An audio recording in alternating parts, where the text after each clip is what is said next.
Hello Mercury viewers. So போன வாரம் நீயா நானால வந்து ஒரு ஸ்பெஷல் ஷோ நடந்தது. ஸோ அகரம் ஃபவுண்டேஷனை பற்றின ஒரு ஷோ இருந்தது. அதில் நிறைய பசங்க வந்து கலந்துருந்தாங்க. அவங்க லைஃப் எந்த அளவுக்கு சேஞ்ச் ஆகிருக்கு, சின்ன சிறு விதைகளாக இருந்தவங்க எவ்வளோ விருட்சமாக மாறியிருக்காங்கன்னு சொல்லிட்டு. ஸோ அவங்களில் ஒருத்தவங்க தான் இன்னைக்கு நம்ம கூட இன்டர்வியூவில் ஜாயின் ஆயிருக்காங்க. நாங்கள் 3 பேருமே பொண்ணுங்க வீட்டில். அப்பா தான் எங்களை மேனேஜ் பண்ணி வளர்த்துட்டு இருந்தாங்க. ஒரு 2-3 மந்த்ஸில் எங்கள் அப்பாவும் இறந்துட்டாங்க. யார் நம்மளுக்கு உதவி பண்ணுவா? எனக்கு அகரம் தெரிஞ்சிச்சு. ஒன் ஆஃப் த பிக் 4 கம்பெனியில் சீனியர் கன்சல்டண்ட்டாக ஒர்க் பண்ணிட்டு இருக்கேன். எனக்கு அகரம் முன்னாடி உங்களை தெரிஞ்சுக்கலாம், ஓகேவா? உங்களோட எந்த ஊர் சார்ந்தவங்க நீங்கள்? இந்த இது எப்படி கிடைச்சது உங்களுக்கு? அகரம் எப்படி உங்களுக்கு தெரிய வந்தது? அதை பற்றிலாம் சொல்லுங்கள். ஓகே. சொந்த ஊர் எட்டயபுரம், தூத்துக்குடி மாவட்டம். ஓகே. அங்கே நான், அம்மா, அப்பா, தங்கச்சி, அக்கா, அந்த 3 பேர் என்னோட ஃபேமிலியில் கூட பிறந்தவங்க. 12th வரைக்குமே கவர்மெண்ட் எய்டட் ஸ்கூலில் தான் நான் படித்தேன். அம்மா வந்து தீப்பெட்டி ஆஃபீஸில் ஒர்க் பண்ணிட்டு இருந்தாங்க.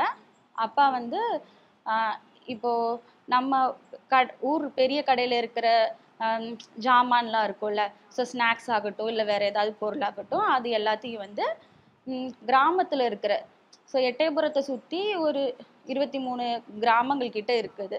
ஸோ அந்த கிராமங்களில் போயிட்டு சைக்கிளில் கொண்டு போய் போட்டுட்டு வருவாங்க. ஸோ ஒவ்வொரு அதில் வர்ற வருமானம் தான் எங்களோடது. 8th ஸ்டாண்டர்டு படிக்கும் போது அம்மா கொஞ்சம் உடம்பு சரியில்லாமல் இறந்துட்டாங்க. அவங்களுக்கு வந்து சிவியராக மஞ்சக்காமால இருந்தது. அவங்களுக்கான ட்ரீட்மெண்ட் செலவுலாம் எங்களால் பார்க்க முடியல. ஸோ கவர்மெண்ட் ஹாஸ்பிட்டலில் சேர்த்து பார்த்தோம். பட் அந்த டைமில் காப்பாற்ற முடியல. அப்போ அவங்க தவறிட்டாங்க. அப்போ என்ன வயசு உங்களுக்கு? அப்போ எனக்கு வந்துட்டு 13 வயசு. ஓ, 13 வயசு. நம்ம டே டு டே லைஃப்பில் ஸ்கூலுக்கும் போகணும், வீட்டில் இருக்கிற வேலைகளையும் பார்த்துக்கணும், படிக்கவும் செய்யணும். அப்படி தான் இருந்தது. அப்பாவால் எங்களுக்கு முடிஞ்ச அளவுக்கு ஹெல்ப் பண்ணாங்க. வீட்டில் இருக்கிற வேலைகளுக்கும் ஹெல்ப் பண்ணுவாங்க, கடைக்கும் போயிட்டு வந்துடுவாங்க.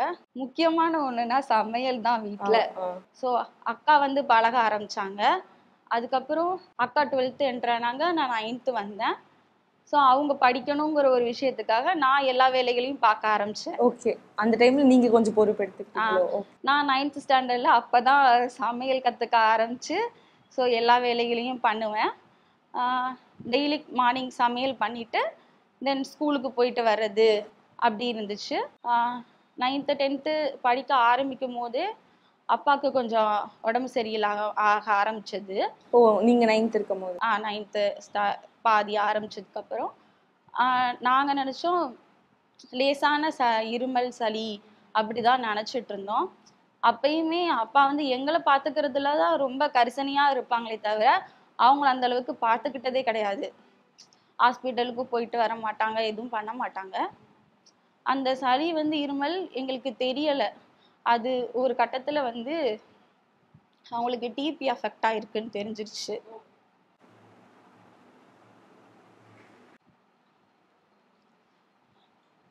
அப்பயும் நாங்கள் அந்த லாஸ்ட் ஸ்டேஜில் இருந்தாங்க. லங்ஸ் அஃபெக்ட் ஆகிடுச்சு. கவர்மெண்ட் ஹாஸ்பிட்டலில் வச்சு பார்த்தோம். ட்ரீட்மெண்ட் கொஞ்ச நாள் போயிட்டு வந்தோம். அப்போது அவங்க கொஞ்சம் கொஞ்சம் க்யூர் ஆன மாதிரி ஃபீல் பண்ணிட்டு வந்தாங்க. வீட்டில் தான் இருந்தாங்க.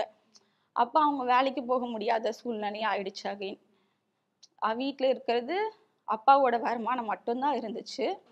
அவங்களும் பெட் ரிட்டன் ஆயிட்டாங்க. அந்த நேரத்தில் வந்து எங்கள் அத்தை உதவி பண்ணாங்க, எங்கள் அப்பாவோட அக்கா. ஸோ குடும்பத்தில் இருக்கிற ஏதாச்சும் ஒரு உதவியாக இருக்கட்டும், எங்களுக்கு படிப்பு ரிலேட்டடாக உதவி செய்கிறதா இருக்கட்டும், அப்பப்போ வீட்டில் வந்து பார்த்துப்பாங்க. ஸோ அவங்க தான் கொஞ்சம் ஃபேமிலியில் சப்போர்ட்டிவாக இருந்தாங்க. ஓகே. அந்த டைமில் அதுக்கப்புறம் நான் 10th படிக்க ஆரம்பிச்சிட்ருக்கேன். ஸோ அந்த டைமில் அக்கா வந்து காலேஜ் என்டர் ஆகணும். அவங்களுக்கு வந்து அந்த டைமில் எங்களுக்கு அகரம் பற்றி தெரியாது. அவங்களும் 1100 அபோவ் மார்க் எடுத்திருந்தாங்க. ஓ, 1100 மார்க் மேலே. ஸோ அவங்களுமே இவ்வளோ மார்க் எடுத்துட்டாங்க, அவங்களே நல்ல படிப்பு படிக்க வைக்கணும், சும்மா விட்டுறக்கூடாது அப்படி சொல்லிட்டு அவங்களுக்கு ஒரு முயற்சியில் அப்பா வந்து எஜுகேஷனல் லோன் போட்டு கொடுத்தாங்க. ஆக்சுவலாக அவங்களுக்கு கவுன்சிலிங் மூலமாக கவர்மெண்ட் காலேஜ் கிடைச்சது. நெக்ஸ்ட் அதை படிக்கணும் அப்படின்னு ஒரு அதுக்கும் நம்ம பணம் காசு கட்டணும்ல. ஸோ அதுக்காக அவங்க வந்து எஜுகேஷனல் லோன் போட்டிருந்தாங்க. ஸோ அந்த எஜுகேஷனல் லோன் மூலமா அவங்க படிச்சாங்க. அவங்களும் ஃபர்ஸ்ட் கிராஜுவேட். ஸோ அந்த கன்செஷன்லாம் இருந்தது. அப்புறம் எஜுகேஷனல் லோன் அமௌண்ட் மூலமா அவங்க படிக்க ஸ்டார்ட் பண்ணிட்டாங்க. நான் வந்து 10th படிச்சுட்டு இருக்கேன். 11th அப்படி என்ட்ரு ஆக போகிறோம்.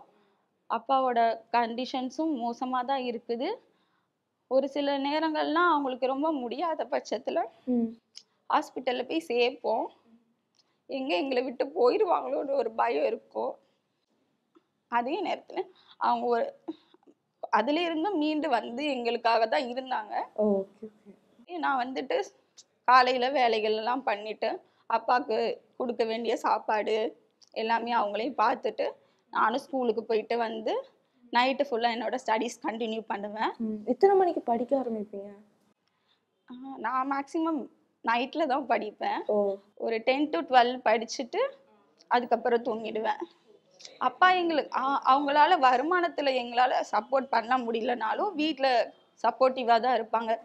என்னை எழுப்பி விடுறதா இருக்கட்டும், படிடா அப்படி சொல்லி கொடுக்கறதா இருக்கட்டும், அந்த விதத்தில் எங்கள் அப்பா எனக்கு ரொம்ப சப்போர்ட்டிவாக இருந்தாங்க. ஸோ அந்த மாதிரி தான் அந்த 11th 10th போய்கிட்டு இருந்துச்சு எனக்கு.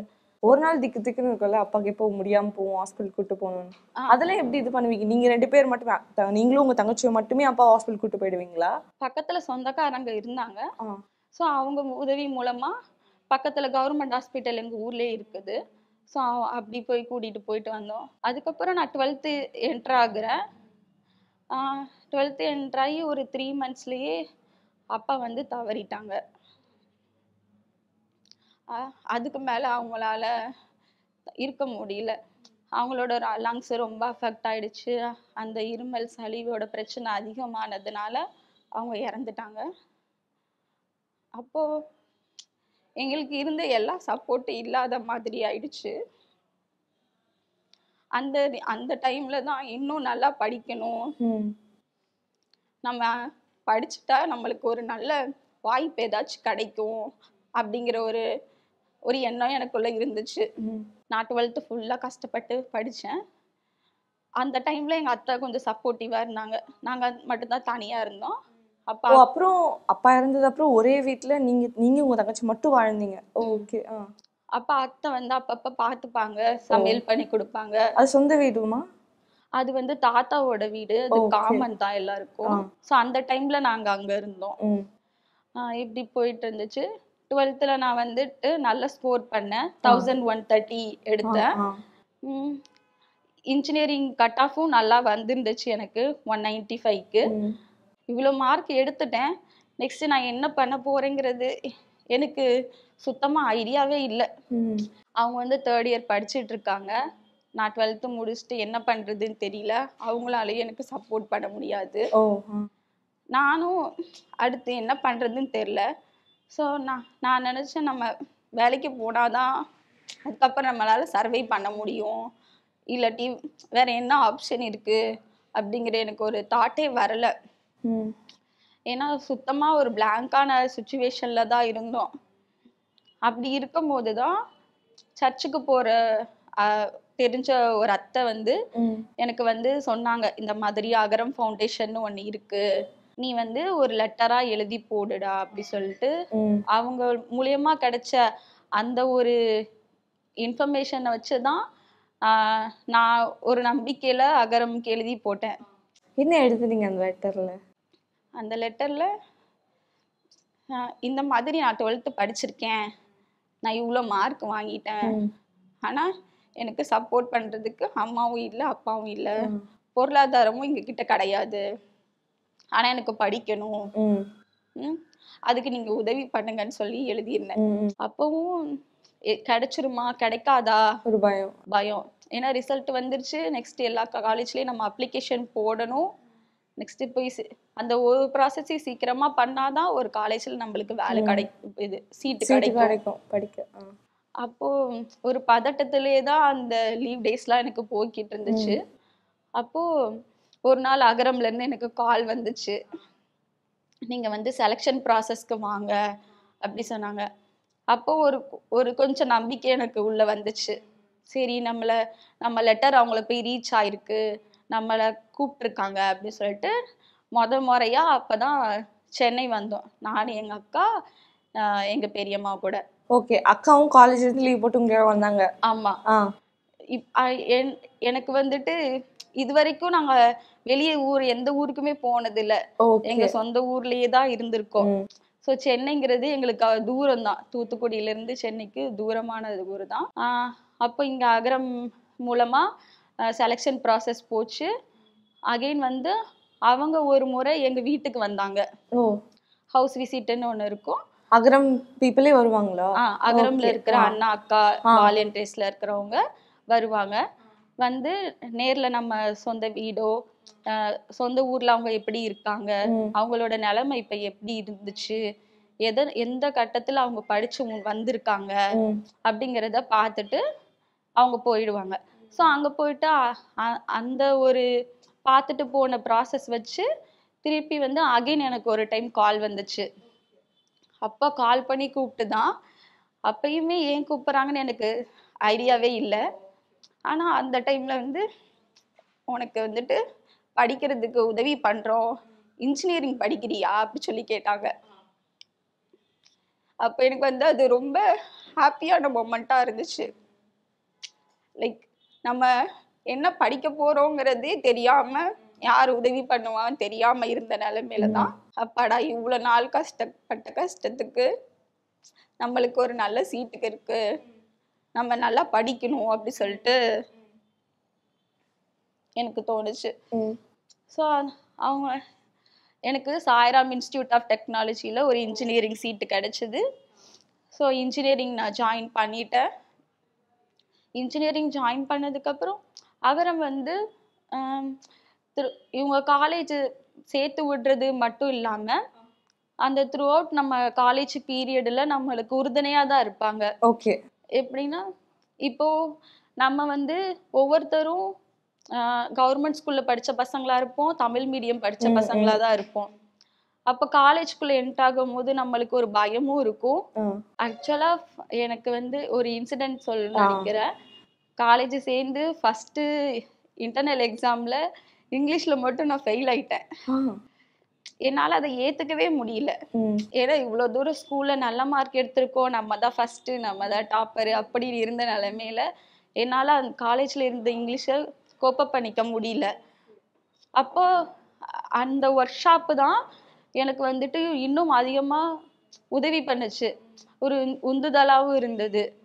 எதையும் பார்த்து நம்ம பயப்படக்கூடாது, எல்லாமே ஒரு லாங்குவேஜ் தான் அப்படி சொல்லிட்டு ஸ்போக்கன் இங்கிலீஷ் கிளாஸ்ல நம்மளுக்கு சொல்லி கொடுக்கறதாக இருக்கட்டும், எப்படி மற்றவங்க கிட்ட பேசுறதாக இருக்கட்டும், அந்த இது சொல்லி கொடுத்தப்போ நெக்ஸ்ட் இன்டர்னல்ல நான் வந்து நல்ல மார்க் எடுத்தேன். ஸோ அப்படிதான் வந்து காலேஜ்லயுமே என்னோட ஒவ்வொரு தடைகளையும் மீறி வர்றதுக்கு அது வந்து உதவியா இருந்துச்சு. ஸோ அதன் மூலமா தான் ஃபைனல் இயர்ல வந்துட்டு கேம்பஸ் இன்டர்வியூல நான் ஒரு எம்என்சில செலக்ட் ஆனேன். இவ்வளோ வருஷம் படிச்சதுக்கு உதவி பண்ணியிருந்தாங்க.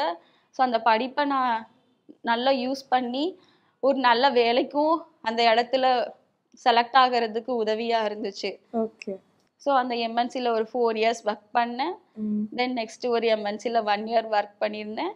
இப்போ கரண்டாக 6 மந்த்ஸாக சீனியர் கன்சல்டண்ட்டாக ஒர்க் பண்ணுறேன். ஓகே. உங்கள் ஆனுவல் இன்கம் என்ன மேம்? இப்போ இந்த கரண்ட் கம்பெனியில் என்னோட ஆனுவல் இன்கம் 15 LPA. பா, எவ்வளோ நிம்மதியாக இருக்கு இப்போ. அப்போ வந்து ஒரு பேசிக் நீட்ஸை கூட நம்மளால நினைச்ச உடனே பண்ணிக்க முடியாத நிலைமையில இருந்தோம். அம்மா அப்பா இருக்கும் போதுமே எங்களுக்கு அந்த அளவுக்கு பொருளாதாரம் கிடையாது. அவங்களுமே எல்லாமே எங்களுக்காக செய்ய முடியாம தான் நிலைமையில இருந்தோம். ஸோ ஒரு ஆசைகளை கூட இது பண்ணிக்க முடியாது. ஆனா இப்போ என்னையும் பார்த்துக்க முடியும், என்னை சுத்தி இருக்கிறவங்களையும் என்னால பார்த்துக்க முடியுங்கிற ஒரு நிலைமைக்கு நான் இப்போ வந்து ஒரு ஃபினான்ஷியல் ஸ்டேட்டஸ்ல ஸ்டேபிளா இருக்கிறேன். அதுக்கு வந்து இந்த கல்வி உதவி பண்ணுச்சு. எனக்கு கல்வி படிக்கிறதுக்கு இந்த வாய்ப்பை கொடுத்தது அகரம் தான். இப்போ தங்கச்சி என்ன பண்றாங்க? உங்க தங்கச்சி? நான் காலேஜ் ஸ்டார்ட் பண்ணி படிக்க ஆரம்பிச்சு 2 இயர்ஸ்ல அவங்களும் 12th படிச்சு முடிச்சிட்டாங்க.